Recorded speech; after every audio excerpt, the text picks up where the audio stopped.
Halo Bang Milano. Bang Milano, menanggapi rujuknya kembali antara Dila dan Bekti itu seperti apa sih Bang? Nanti dulu suaranya. Oke Bang Milano, seperti apa Bang? Ya, saya sebagai kuasa hukum, sebagai teman dari Bekti Madila ya turut senang lah kalau mereka akhirnya bisa kembali rujuk nikah ulang kan kalau salah kemarin. Intinya kalau saya akan selalu memberikan support buat mereka berdua. Walaupun memang sebenarnya keinginan ini kan bukan keinginan salah satu pihak, bukan dari Dila doang atau Bekti juga, tapi kan sebenarnya dari awal pada saat perceraian mereka akhirnya mengajukan perceraian itu terutama dari Dila ya, mengajukan perceraian itu. Nah intinya niatnya Dila kan introspeksi untuk mereka berdua, introspeksi berdua. Jadi kalau akhirnya mereka hari ini rujuk, ya itu memang adalah keputusan mereka berdua. Berarti mereka sudah bisa berdamai dengan diri masing-masing, tidak mementingkan ego satu sama lain. Dan semua saya tahu tujuannya adalah untuk anak. Introspeksi dari Dila dan dari sama keduanya.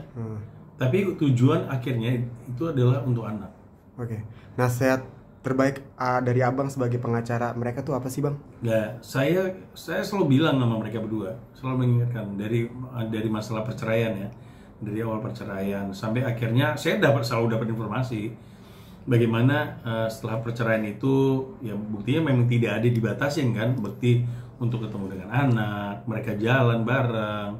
Dan sempat juga Dila, aduh mas sekarang kok mas Bektinya kok jadi romantis banget segala macam. Jadi jauh lah dari kalau misalnya ada yang bilang, mohon maaf, dari kemarin saya dengar ada dari Bu Dila itu bilang kalau ini diguna-guna segala macam. Enggak benar sama sekali, karena memang mereka berdua dari setelah proses perceraian, setelah perceraian itu mereka kan masih ketemu itu udah ngebahas kalau memang Dila sendiri bilang ya nantilah kalau memang Tuhan memang ngasih jalan buat kita biar bisa kita rujuk kembali ya kita rujuk. Kalau memang tidak ya kita bisa baik-baik. Dan memang mereka udah menjalani proses itu. Dan saya juga kaget kenapa bisa secepat ini akhirnya bisa rujuk juga. Sebenarnya ya sudah jalan Tuhan lah.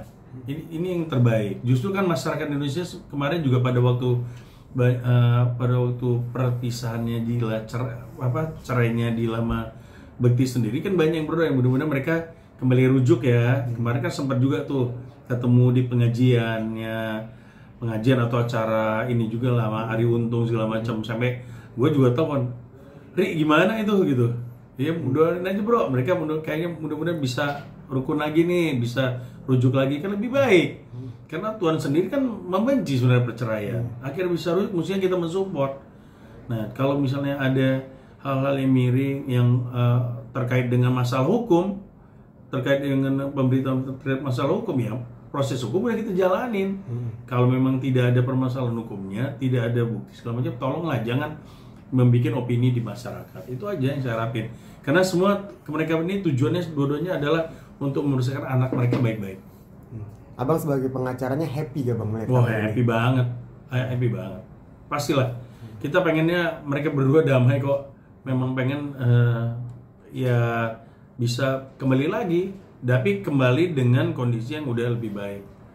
Bekti menyadari kesalahannya, Dila juga menyadari kesalahannya. Jadi mereka ini berdamai, benar-benar berdamai. Nah, berdamainya ini semua juga demi anak-anak. Dan anak-anak juga ini punya peran utama lah. Akhirnya mereka bisa rujuk. Tapi curhatan mereka sendiri ke Abang tuh seperti apa sih Bang? Mungkin contohnya gitu yang mengena. Itu tadi contohnya. Dila bilang sekarang Mas Bekti jadi lebih romantis, lebih care, lebih ya itu salah satunya. Ya banyak lah, tapi masa aku ngomongin masalah rumah tangga orang. Dari Bektinya ya? Dari Bektinya. Ya sama lah, dari Bekti juga ya Dila sekarang perhatiannya baik banget mas gitu, perhatiin banget, sampai aku syuting juga disamperin ini segala macam. Ya udah ngasih dukungan terus. Kemarin apalagi ke rumah sakit juga kan. Bekti masih ada pemeriksaan lain lagi tuh dari telinga apa segala macam. Oh masih Masih pemeriksa. jalanin terapi juga, iyalah. Selain mata, telinga juga masih diperiksa juga. Yang selalu bantuin itu selalu di sampingnya. Iya, itu sekarang Dila. ini malah Dila yang selalu dampingin Bekti. Oh, Ya kita seneng lah, teman-temannya yang dekat sama Dila sama Bekti ya seneng lah. Mereka bisa akhirnya balik lagi. tapi hari ini udah komunikasi sama mereka bang. Udah tadi juga teleponan. Udah. Terus mereka tanggapin soal Ibu Mariam. Nggak ada. Gini, mereka berdua tetap menghargai ibu. Tidak ada sedikit pun bahasa yang jelek kepada ibunya. Walaupun ibunya seperti itu, ya mereka tetap berusaha baik. Maksudnya tidak ada bahasa jelek lah. Intinya tetap menghargai. Itu yang saya dengar ya. Tidak ada Dila membalas ibunya apa segala macam, enggak. Ya karena mereka nganggap ibu nggak tahu.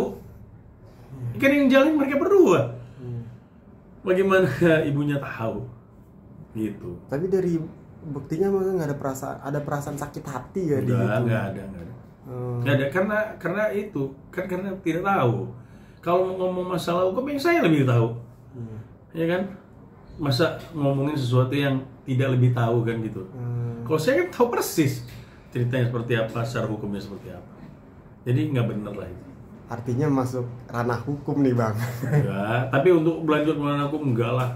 Kita karena ini kan ya mungkin lagi ya namanya orang tua ya. Ya karena sayang pasti sama anaknya, memprotek anaknya. Tapi kalau berlebihan pun sebenarnya mesti tanya kembali, melakukan ini untungnya apa sih, efeknya apa. Selama ini kita juga dalam proses hukum maupun yang terlibat dengan Bekti yang katanya 2016 segala macam, itu kan kita juga semua pemikirannya ke anak. Bagaimana pemberitaan apa semuanya juga untuk melindungi anak. Sampai termasuk cerai kemarin. Bagaimana kita agar anak tidak punya dampak ke situ. Ini malah, tapi ini ya mohon maaf ya kita juga sedih lah. Kenapa harus sampai ibu seperti itu. Tapi tadi saya tanya Bekti sama Dila, mereka tidak akan membalas, tetap menghormati ibu. Itu intinya, bahasanya itu. Abang sebagai pengacara kan artinya di tengah-tengah nih bang, antara dari kemarin juga di tengah-tengah antara Dila sama Bekti, sekarang antara mereka berdua dan ibunya gitu. Abang gimana ya, langkah ke depan dari abang? Kita kan tidak bisa menjudge hari ini kita seperti apa, orang lain seperti apa. Kasihlah waktu ke Dila sama Bekti. Saya berharap juga ibu memahami. Karena di satu sisi saya bukan Dila, saya bukan Bekti, tapi saya sendiri melihat mereka berjuang untuk biar bisa rukun lagi dan untuk besar anak-anak ini bukan perjuangan yang gampang. Saya juga melihat itu. Jadi mohonlah berilah mereka waktu, kasih waktu. Ada perubahan nggak dalam rumah tangganya? Mereka yang tahu kok masa rumah tangga mereka. Kita ini cuma bisa ngeliat dari luarnya, di dalamnya kan mereka berdua yang tahu. Ya ini salah satu wawancaranya juga untuk membuat positif vibes. Iyalah, gitu ya. tidak akan mau membalas apapun dari pihak Bekti sama Dila. Langkah dari abang untuk mendamaikan mereka itu ada gak sih bang langkah-langkah yang terpikirkan? Ini butuh waktu. Ya butuh waktu, nanti insya Allah lah. Kan tadi ibunya juga bilang dulu juga mau cerai kan langsung nelfon pengacara di tengah malam gitu kan. Insya Allah lah nanti semua baik-baik lah. Bang, ya. Maaf nih bang, maaf banget. Ngupas sedikit bang tentang kata-kata dari ibu Iya, Pak. yang penjahat kelamin itu maksudnya apa sih bang? Enggak lah, kan sudah ada proses hukum segala macam kan. Ya ada yang laporin sebenarnya dari dulu, tapi kan tidak terbukti. Kan proses hukumnya udah dijalani. Memang tidak ada, udahlah. Kita tidak mau bahas itu karena memang kita lebih mementingkan kondisi nanti psikis anak seperti apa ke depan. Itu aja. Kalau soal yang santet-santet itu kenapa sampai terucapkan dari saya nggak ngerti itu, saya nggak ngerti. Yang jelas tidak ada urusan santet menyantet. Saya tahu persis bagaimana Dila ke Bekti, Bekti ke Dila. Saya juga berharap mudah-mudahan ibu membuka itu, maaf lah. Kalau memang ada kekurangan Bekti atau Dila sendiri, yang mohon dimaafkan. Ya kan gimana? Ini anak. Dan tidak ada bekas anak. Oke. Tadi apalagi permasalahan sama Dila. Tapi ya mungkin marah sama Dila, tapi akhirnya kan ke bawah-bawah ke Bekti. Saya jamin nggak ada lah Tidak ada lah, jauh dari itu mereka berdua saling menyayangi, sayang juga sama ibunya. Oke, tadi berarti sempat teleponan ya bang ya? Sempat. Ngobrol apa aja bang? Udah ngomong lah, udah ngobrolin, intinya tidak akan membalas kok. Biar aja ibu mau marah ya marah lah. Gak apa-apa, wajar kan orang tua marahin anak. Iya. Di mana salahnya? Tidak salah orang tua, itu kan karena sayang. Tapi kan apakah bisa mengikuti atau enggak kan kembali ke anak-anak ini, ke mereka. Karena mereka yang jalan kehidupan ini.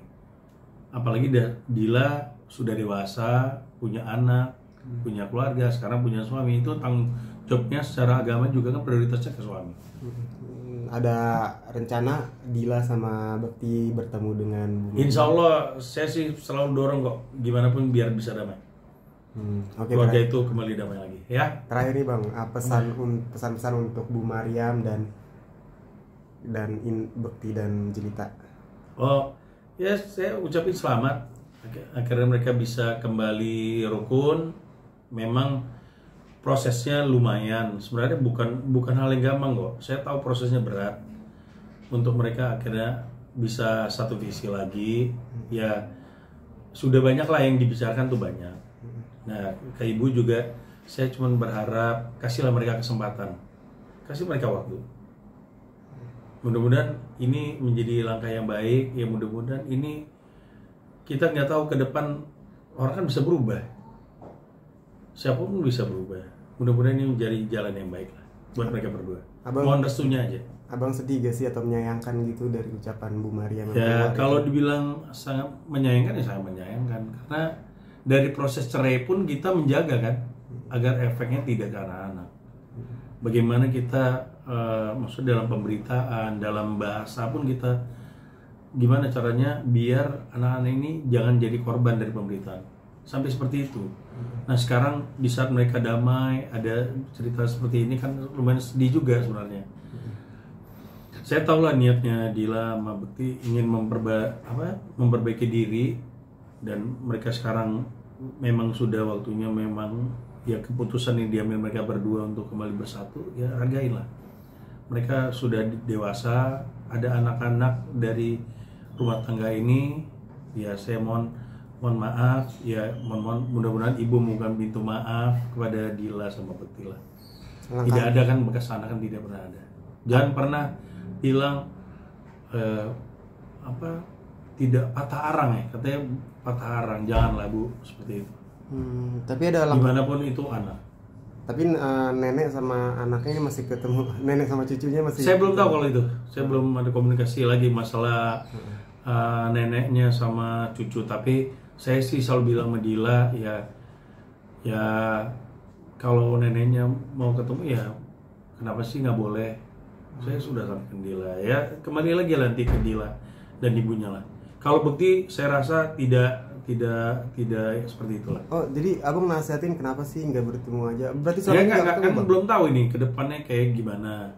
Yang tadi kan saya dengarnya kan dari pemberitaan bahwa memang ibu belum ketemu sama cucunya. Tapi kalau saya bilang ke Dila ya jangan dilarang lah. Ya. Bang mungkin terakhir bang langkah-langkah preventif dari Bekti dan Dila sebagai orang tua gitu kepada anak-anaknya yang mungkin supaya jangan dengar berita tentang mereka. Enggak, saya rasa Dila sama Bekti sudah bisa lah. Dari kemarin masalah perceraian aja mereka bisa kok bagaimana menjelaskan ke anak-anak. Saya rasa sangat dewasa dan keduanya bisa berkomunikasi dengan anak-anak. Soalnya seperti kita tahu ya, kan intinya ini kan kita melindungi anak lah. Banget nih masalahnya. Ya, insya Allah bisa diselesaikan dengan hati yang dingin. Ya, siap. Mas ya. Thank you Bang.